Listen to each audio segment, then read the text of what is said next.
US ഉപരോധം അവഗണിച്ച് ഉപരോധം ഏർപ്പെടുത്തിയ ഇറാനിയൻ സൂപ്പർ ടാങ്കർ ഹോർമുസ് കടന്നു.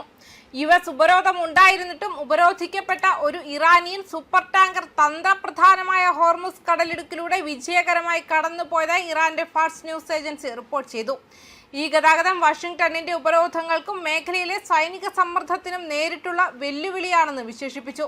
2 ദശലക്ഷം ബാരൽ എണ്ണ കൊണ്ടുപോകാൻ ശേഷിയുള്ള വളരെ വലിയ ക്രൂഡ് കാരിയറായി തിരിച്ചറിഞ്ഞ കപ്പൽ ഒരു മറവുമില്ലാതെയും സ്ഥാനനിർണയ ഉപകരണം ഓണാക്കിയും തുറന്ന കടലിലൂടെയും ഹോർമുസ് കടലിടുക്കിലൂടെയും തുറന്ന യാത്രയിലൂടെ ഇറാനിയൻ സമുദ്രത്തിൽ പ്രവേശിച്ചു. US ഉപരോധ പട്ടികയിൽ ഉൾപ്പെട്ട ടാങ്കർ യാത്രയിലുടനീളം സജീവമായ പൊസിഷനിംഗ് സിഗ്നലുകൾ നിലനിർത്തിയിരുന്നതായി ഏജൻസി അറിയിച്ചു. 2 ദശലക്ഷം ബാരൽ അസംസ്കൃത എണ്ണ വഹിക്കാൻ കഴിവുള്ള ഈ സൂപ്പർ ടാങ്കർ അതിന്റെ പൊസിഷനിംഗ് സിസ്റ്റം പ്രവർത്തിപ്പിച്ചുകൊണ്ട് US തീവ്രവാദ സൈന്യത്തിന്റെ ഉപരോധങ്ങളെയും ഭീഷണികളെയും ഫലപ്രദമായി വെല്ലുവിളിക്കുകയും ചെറിയൊരു തടസ്സവുമില്ലാതെ ലക്ഷ്യസ്ഥാനത്തെത്തുകയും ചെയ്തു.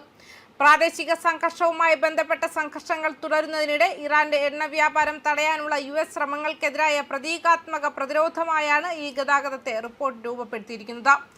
ആഗോള ഊർജ്ജ വിതരണത്തിൽ പ്രധാന പങ്ക് വഹിക്കുന്നതിനാൽ സുപ്രധാന ജലപാതയിലൂടെയുള്ള സമുദ്രചലനം സൂക്ഷ്മമായി നിരീക്ഷിച്ചുകൊണ്ടിരിക്കെ ഹോർമുസ് കടലിടുക്ക് ഭൗമരാഷ്ട്രീയ സംഘർഷങ്ങളുടെ കേന്ദ്രബിന്ദുവായി തുടരുന്നതിനിടയിലാണ് ഈ വികസനം.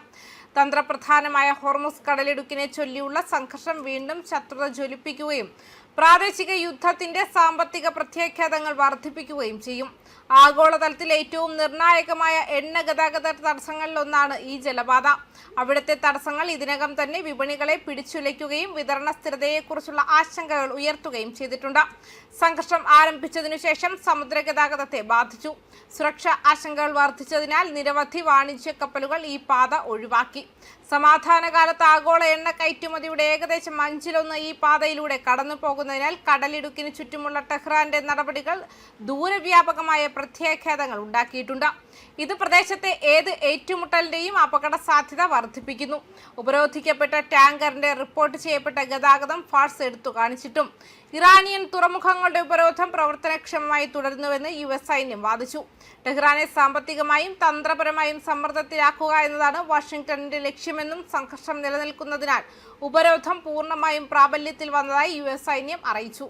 ഉപരോധങ്ങൾക്കിടയിലും ഇറാന്റെ എണ്ണ കയറ്റുമതി തുടരുന്നത് നിയന്ത്രിക്കുന്നതിനാണ് ഉപരോധം ഏർപ്പെടുത്തിയതിനു ശേഷമുള്ള ആദ്യ 24 മണിക്കൂറിനുള്ളിൽ ഒരു കപ്പലും അതിനെ മറികടന്നില്ലെന്ന് US സെൻട്രൽ കമാൻഡ് അറിയിച്ചു. 6 വ്യാപാര കപ്പലുകൾ അമേരിക്കൻ സേനയുടെ നിർദ്ദേശങ്ങൾ പാലിച്ച് ഇറാനിയൻ ജലാശയത്തിലേക്ക് തിരിഞ്ഞു. എന്നിരുന്നാലും ഒരു കപ്പൽ വീണ്ടും ഗതി തിരിച്ചുവിട്ട് ജലപാതയിലൂടെ സഞ്ചരിച്ചതായും അറിയാമായിരുന്നു.